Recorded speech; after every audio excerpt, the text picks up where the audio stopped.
Well, welcome back to the Sprott Money News Precious Metals Projections for the month of November 2021. I'm your host, Craig Hemke, and joining us as usual is Chris Vermeulen of the technicaltraders.com. Chris, good to see you. Yeah, good to see you too, Craig. Hey, everybody, before we get started, Chris and I are recording this on Wednesday, November the 3rd, just after noon Eastern. All right, so keep that in mind as we go through this because Chairman Powell is about an hour and a half away from sharing his, what I call his Fed lines, where they're going to announce their taper schedule, and everyone's been looking at the dot plot and all that other jazz. Then he'll have a press conference this afternoon too. So we're going to look at this from through the prism of where we are here, an hour and a half before all that happens, and maybe, give you some levels to watch now as we go through the rest of the week. Before we get started, just a reminder, this information is brought to you by Sprott Money. They're the ones you want to thank for this. You can do so either by giving them a like or a subscribe on whatever channel you're watching, or of course, just utilize their services the next time you're in the market to buy some metal or store some metal. Always have great deals, and you can just go to their website, sprottmoney.com, or give them a call, 888-861-0775. The friendly staff there will be happy to help you out.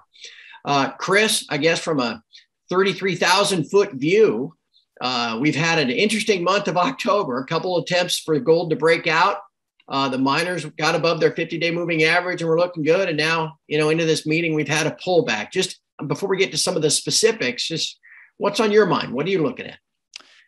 Yeah, I mean, it's been obviously a rough go for precious metals in the last year. And a lot of it, I think, is hinging around the dollar. The dollar has been kind of just running its way higher.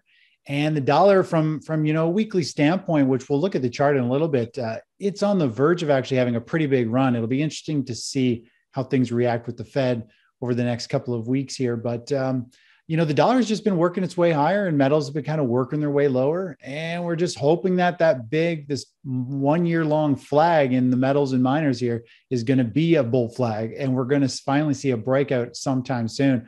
I still think it'll be a little bit later. I still think maybe the bottom's in, but I don't think we're going to see a big run until potentially January, February. I think they're going to be a little later than people think, but I think it's coming. So it's just a wait and see. And we just got to let these kind of trends work themselves out.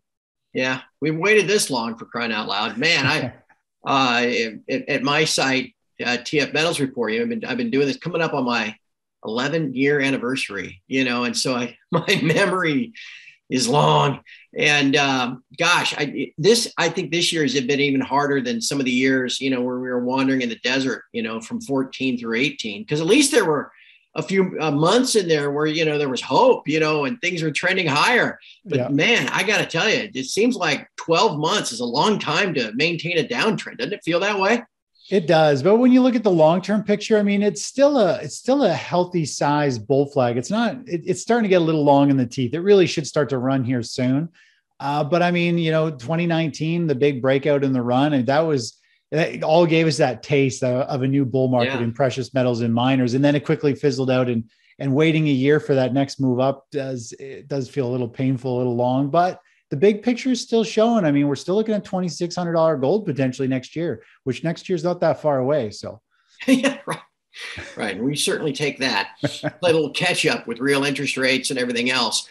In the short term, though, you and I know, I mean, the machines that trade the futures contracts take so many cues off of the dollar index on an intraday basis. It's never really, maybe a tick for tick thing, but the rising dollar index often is kind of a headwind for the metals, and a falling dollar index is kind of a tailwind. Mm-hmm. The dollar has been rallying now pretty consistently ever since the June FOMC, which is now, 4.5 months ago.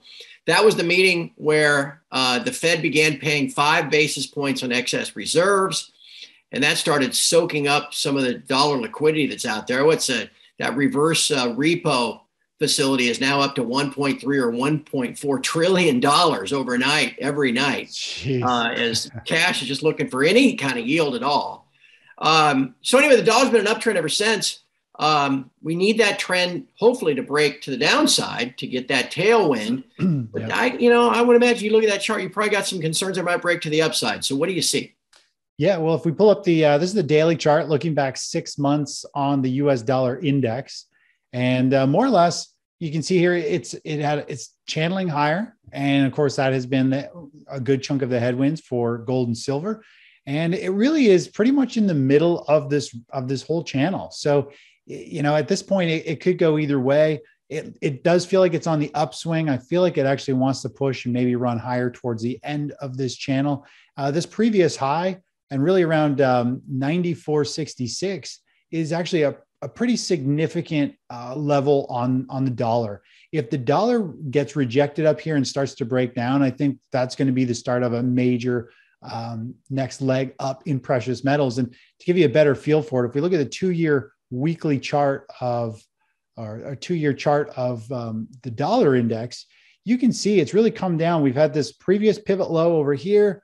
We had a breakdown. We had a standout high here. We had it pretty much tested again just about a month ago, and it's pulled back. And so we got this giant double bottom formation that if this level is broken, this 94 and change, we could see a very strong run in the dollar.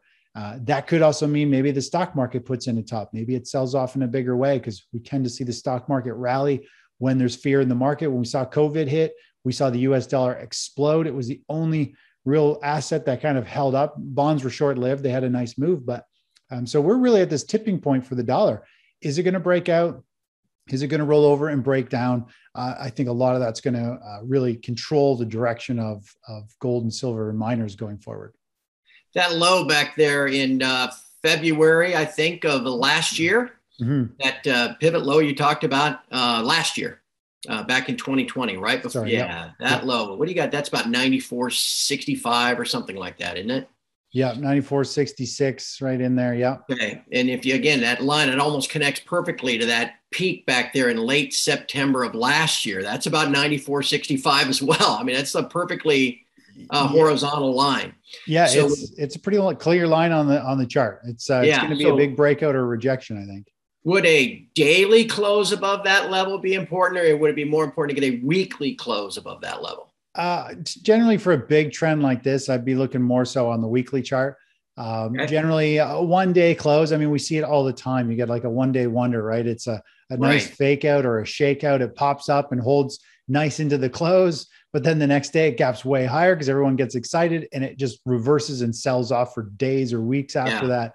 So you got to be careful with those 1-day closes. A weekly close above there is definitely a more strong signal for, hey, this trend is fully shifted. It held a weekly close, not just a 1-day type of thing. So in reaction to Powell, his Fed lines, his press conference on Wednesday, as we go through the rest of this weekend and the next, I'd say that's a key level to watch. And you mentioned that turnaround, that fake out. We just saw that in silver at the end of September. Everybody's been watching $22 silver forever. And you had one day where the stops got run and silver broke down below 22 at the end of September, then immediately reversed. Yep. Now you got that chart up. Let's start there. What do you see? I mean, we got above the 50-day moving average, even kind of brushed the 200-day. And then now all of a sudden, as we record today, we're back down below everything.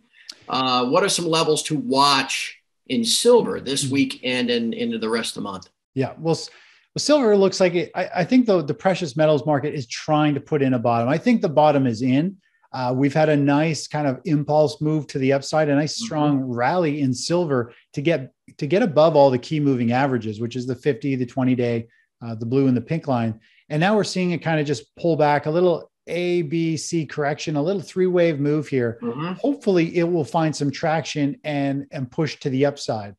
When we take a look, just to get an idea of what where that upside target is here, we can take a look at these lows that we saw back in September, this high, and today's current low. And you can see it's bringing us to roughly 26.50, 26.60 an ounce for silver going forward. So hopefully it can break that, but there's still a lot of work to be done. We've got this line across the chart. You got these highs right across here. These are very significant pivot areas on the chart through here and here. So obviously it has acted as resistance in the last couple of weeks and it's getting rejected, but this does feel and look like a bull flag that it could come up and potentially start to break through there and start a pretty big run. So we really need to see this kind of level hold across here, this is kind of going to be the next key support level, pretty much where it pushed down to today. There's a lot of consolidation right through here. There's these lows over here. And so we've gone up above that and we're settling into there. So hopefully silver will get some traction and start to move higher going forward. Almost a little reverse or inverse head and shoulders there with the shoulders at 23 and the head down there at 22. Yeah. And you got a really clean neckline right across here. And so, yeah, there's good upside. Generally, when it's an inverse head and shoulders, I take the distance from the neckline to the top of the head. And that's the upside potential if that was a bottoming pattern. So you can see it would bring us right back up to these previous highs as a strong move. It usually overshoots a Fibonacci extension. Reversal patterns have a lot more momentum to them than just a typical one-off like bull flag pattern. So there's a lot of upside potential in silver if it can get some traction. That's 2850 right into these highs if it can start to run and break here. So it's looking good, but I mean, it hasn't shifted its trend yet. It's still making a series of overall lower highs, lower lows, and trying to put in a bottom. Yeah. Yeah. And again, what we just talked about with the dollar is going to play an important part as to whether it can get some escape velocity there. Let's turn our attention to gold. It's had such a really intriguing year. That's a nice way to put it, I suppose. Everything fundamentally that you'd want to have happen has happened. Real interest rates in the current period, just at the moment, are something like negative 4% versus the inflation versus the 10-year note yield. Inflation expectations are some of the highest we've had in decades, and yet gold continues to decline in this series of lower highs that kind of just keeps it deflated, and people don't find it interesting at all. If we're going to turn that around as we head into the end of the year, what should we be looking for? It looked like we almost had it a couple of weeks ago, and now today as we record, we're getting drilled backward again. So let's, Chris, on the upside, what will you watch if we can get rolling? But then what on the downside, if the reaction is negative to Powell, what levels would concern you that you think we need to hold? Yeah, I mean, it's a pretty ugly chart this whole year from January all the way through. I mean, it's been a pretty gnarly chart. I like silver actually a lot better. Looking at the shorter term price action for gold, I mean, I think there's going to be a key support zone somewhere right down around this level here, around 1720, where we had this previous low. We also had two candle wicks through here. If we were to go back on the chart, it'll probably trigger through some other key points there as well. So it's definitely going to act. You can see huge consolidation through here. And then, of course, we've got like a pretty clear pivot level right through here, which was highs and then lows and then lows and lows. So these are the real kind of lines on the chart that if these are broken, things are going to get really gnarly. And if it was to close more than one day, if you look at these lows, this bottom line from a long time ago, there was one of those one day closed below with a fake out, and then it took off. One day closed below it, took off. One day below it, pierced it intraday, reversed. So these are really strong levels on the chart. So if we have like a weekly close below here, that is going to be kind of lights out. We could see a bigger downdraft in silver, and in gold. I mean, here we could actually see it move much lower, somewhere down to 16, potentially even 1500. It could really unwind to the downside. Hopefully, we don't see that. And when we look to the upside, where do we think this could go? I mean, we obviously need to break this previous high. That would be the first sign. And then this 1836 somewhere in this area is going to be a very significant level that I like to see two previous highs broken on a chart to create a new uptrend. So when you have a standout high like this, now is kind of a standout high. So this is like an internal high. And then this would really count as like pretty much three highs. So when we can see price move up and break this high and then move higher and break these highs over here, we've now broken through two really critical pivot high areas. And so that momentum should have shifted. It's gone from now being bearish to bullish. It could have a strong move and then potentially, take this run and move a whole lot higher. So you could argue gold's got this really ugly looking head and shoulders pattern. He's got this neckline right across here. Of course, there's a lot of upside potential. If this is a bottoming pattern, it'll be very similar to silver. There's going to be a very strong pop in reversal Right. back up to 2000. And it could happen super quick. Within a month or so, we could see that kind of price break and run. So Right. you never know. You just got to be prepared to jump on board when it does change gears here. So that's one of those where, that technical analysis sometimes kind of feeds on itself because everybody sees the same thing. Everybody's waiting for the same thing, right? Yep. Everybody's look, boy, we get about 1836. Oh boy, Yeah, for sure. And that's why a lot of these pivot lows here, these really clean lines on the charts, that's why you get some of these fake outs, because everyone sees it. And it's just even today, like looking at the NASDAQ, I was looking at it for like a day trade and the chart came up, formed a perfect bull flag. I'm like, this is way too crisp and clean. I'm like, everyone would want to jump on this. I'm like, it's going to break down and sell off. And of course it did. And so that's the same scenario you get with these. It's just such a clean break. It's so obvious that anyone who gets sucked into it is quickly going to get like reversed and shaken out of it. So you got to be aware of these really clean lines. A one-day pop could just be enough to suck you in and spit you back out again. Well, I tell you, the other thing I see on that chart, I've counted this on my side a few times, is just the abundance of massive red candles this year. I think we're up with today's either number 29 or number 30 of about a $25 to $30 big red candle. Right. Certainly outnumbering the green ones. And that's all keeps sentiment in the toilet. That's for sure. Yeah. But we'll watch as we go into maybe stay above 1760 through the rest of the week on the downside to help us feel positive, because otherwise we're looking at 1720. And if you can turn back higher, we got to start picking off that 1815 or so from 2 weeks ago before we can make a run at 1835. Does that sound about right? Yeah.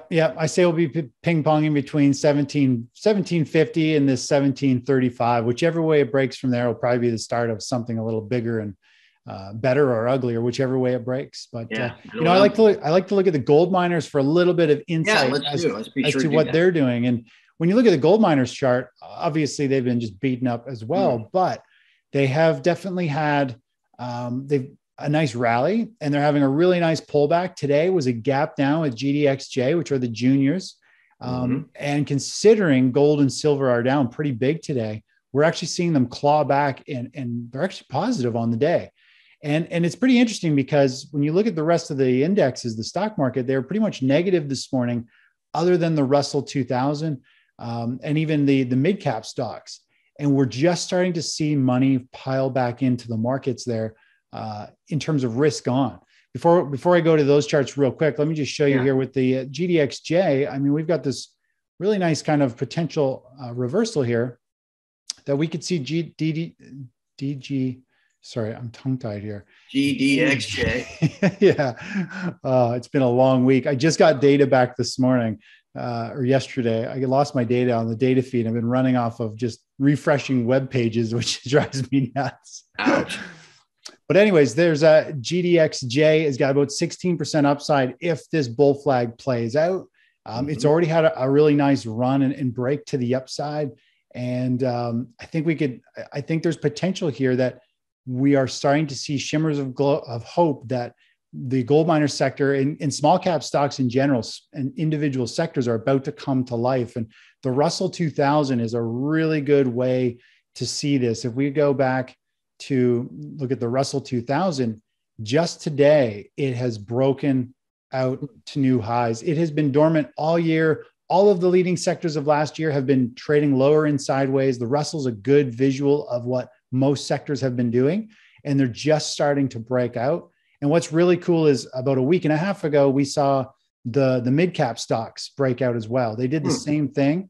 And so they're obviously a little bit larger stocks. So they broke first. Now the small caps are breaking out. That means we got pretty much everyone on board. We got the SP 500, the big blue chips. The NASDAQ's been making new highs. We got the mid caps now breaking out, and now the small caps. And when the small caps break, that's when we see a lot of money become risky. They jump into the market. They're willing to go into these gold miners and buy them up, even though gold and silver are tanking. And that's a good sign that risk is back on. People are dumping into these very small micro cap stocks, highly leveraged little plays, expecting the markets to go higher. And this could be a big year-end kind of Santa Claus rally across the board. And maybe gold miners and silver miners actually do really well, even if physical metals just kind of flounder for a while. So, yeah. Well, and the GDXJ really from last year kind of led everything lower. The GDXJ just kept making lower lows, even while the GDX was maybe trying to hang in there and the metals were hanging in there. So maybe the GDXJ kind of signaling the way back up, that leading things higher. Look, it definitely looks better than the GDX. Yeah, for sure. It's got a lot more power to it, and it just feels like that energy is coming back to the markets, which it's been a long time coming. So it's still the early stages. I mean, this is really just one little shimmer of hope today, just because the Russell broke and the junior gold miners are rallying on a day when metals are kind of crashing. But that is a good sign. Yeah. And in the very short term, as we record this today, you mentioned the gap down, the GDXJ did, it's now turned green. Yeah. Maybe if a positive reaction to Powell get like an engulfing reversal daily candle, maybe. Yeah. And then from there, if this is something that could help establish some momentum and lead us out of the wilderness here, what level would you watch in the GDXJ going forward this week and next to make you feel like, okay, here we're picking up steam again? Yeah, I think it's actually, turned a corner. I'm expecting it's going to rally here. It really has shifted to the upside. It's at support. If anything, I'd be more inclined to, if you're in miners, I'd be probably looking to get out somewhere around, probably around 40, maybe even a little lower down here, around 39, 40 or somewhere down here. Give it a little more room to shake around a bit. But overall, I mean, it's already had this nice impulse move. It's pulled back. If it can start to fill this gap, if it could start moving above 43.90 or so, that would probably be a good indication maybe to hop back in, that this trend has actually changed. It will have broken the highs from 4 days ago, which is kind of a technical trigger, and that could really send things higher going forward. So if it can have a reversal here and close above that 43.90, that would be like a really short speculative type of play to get in and see if it can actually have this run, because there's quite a bit of upside potential here. So I like it. Well, that would imply, I mean, you risk on, looking into the smaller cap mining shares as well as all the other small caps, but also imply higher metal prices. It's probably not going to happen unless the metals are moving higher. So that would be a good sign. Chris, before we wrap up for this month, I mean, there's a lot going on in the world. Oh my gosh. And we've seen over the course of the past month, the base metals, I mean, gosh, zinc, things like that have gone crazy. Copper rallied up to its all-time highs again, and there was a story about how there wasn't any metal at the LME. Shortages everywhere. Crude oil going like mad. Natural gas going like crazy, though it's since pulled back. Any other charts on your mind, things we might want to keep an eye on? I think a lot of the excitement really is that money has started to flow into the mid caps. Now the small caps are breaking out. That to me is like the big kind of green flag that risk is coming back into this market. And we just got to get through this week's kind of Fed news and see how things kind of shake up. The stock market's had a very strong run over the last month and change. So even if we get some news today that causes a 2-3% pullback in the stock market, it's actually, we've been overdue for a pullback, and any pullback on news that goes against the trend is typically short-lived. So really, in a way, I'm like, okay, well, if we get news today and we see the stock market pull back 2 or 3%, it's actually going to cleanse the market. It's going to give us that reset that we needed. And then I think the markets could go a whole lot higher. And with the Russell breaking out, the small caps, I think we're going to start to see sectors come back to life. They have been very dormant all year. The GDXJ is an early warning sign that, hey, this might be coming back to life. You look at some of the ARC ETFs, which really kind of cater to the very aggressive traders, very risk on people who chase the markets up and they want to be in high momentum stocks. They're all coming back to life. They're showing signs of new buy signals, new trends. And so when those ARC funds are moving up, that's telling us that the risk money is moving back in, and we could see a pretty strong rally. So I'm really just looking for where the next hot sectors are, how far these markets are going to run, and just kind of ride this out, because we're long the markets here, and I think they're going to keep going. Let's close with that chart you got pulled up there. That looks like copper. Yeah. A lot of folks follow copper. It's Dr. Copper, and it's related to silver in a way. And I was thinking, when we got to 480 or 490 copper a couple of weeks ago, I thought, hey, if it breaks out and starts running to 6 or 7, has a move like iron ore, or aluminum or, lumber or the rest, you would think silver would follow along. So, and that's still in play. So let's wrap up with that. What do you see in copper? What is it telling you? Yeah, I mean, copper has put in a big base. It looks like it's had a huge consolidation. I think it's on the upswing. I mean, it's had a pretty good pullback in the last couple of weeks here, but it is settling into support. Hopefully this isn't a little bit of a bear flag and we see it break down and go lower. Right. We really do want to find a corner here and start to turn up. The copper miners like the COPX, COPX ETF has had a very similar move to the gold miners, where it's had a very nice breakout. It's broken through some resistance levels. It's had a nice pullback, and very similar to what copper's done. It's kind of broken up 2 previous pivot highs. It's pulled back, and hopefully we're going to find some traction here. Maybe the dollar's about to pull back and sell back to the lower end of that range, that channel we looked at, and that'll probably send some of these commodities higher. I think the miner sector, I mean, when we look at, for example, my band hot list, which is sorting the stocks, the sectors from the strongest sectors down to the weakest, gold and silver miners are starting a recovery phase. They just turned into a recovery phase, which means they've been in a downtrend in a bear market based on my technical analysis. And now they're in a recovery stage. So one of our members has done a lot of analysis on just our major trend changes. And typically when something moves from a bearish phase, which is a bear market, to a recovery phase, they can have some huge moves, massive runs. So hopefully, these 2 sectors go from the bottom of the pile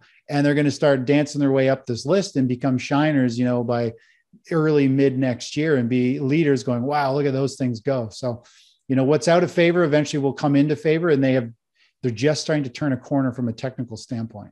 Yep. Chris, just great stuff. It always is. I always look forward to visiting with you at the beginning of every month in these programs. Tell everybody, though, if they want to keep watching you through the rest of the month, tell them how to find you at thetechnicaltraders.com and what they get by being a member there. Yeah, sure. Thanks.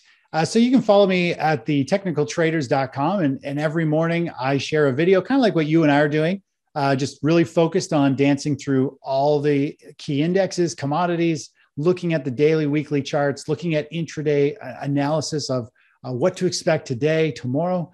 And we just trade ETFs and commodities around that. And it's very educational. So you learn while you actually start to trade ETFs. And it just is a really well-rounded strategy. I provide investing signals, position trading, and sector trading, which is what I just showed you there a minute ago, is how you can rotate into the leading sectors when the market becomes favorable, just like it's turned now. So it's we're getting into some exciting times here. And you can follow me at thetechnicaltraders.com.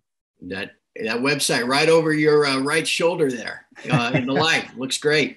Right. All right. Well, thank you, my friend. I look forward to seeing where we are by the time we do this again next month. And again, just a reminder to everybody on your way out, give Sprott money and attaboy and a thanks for sponsoring this kind of material. I think obviously, just like me, you've learned a lot over the last 20 minutes or so. So like, subscribe, that helps build a wider net for us to distribute this information. As simple as it sounds, it really does help. But also, I mean, geez, Louise, silver is still down here at $23. Get your hands on some because premiums right now are a lot lower than they were earlier this year. Go to sprottmoney.com. They've got great deals, always have great deals. And if you need a place to store it, they can help you with that as well. Call them as well at 888-861-0775, and somebody will be happy to help you. And we'll be happy to help you with another one of these monthly precious metals projections videos next month. Until then, Chris, thanks for everything. Yeah, thanks, Craig. Take care. See you. From all of us here at Sprott Money News and SprottMoney.com, thanks for watching. We'll see you again in December.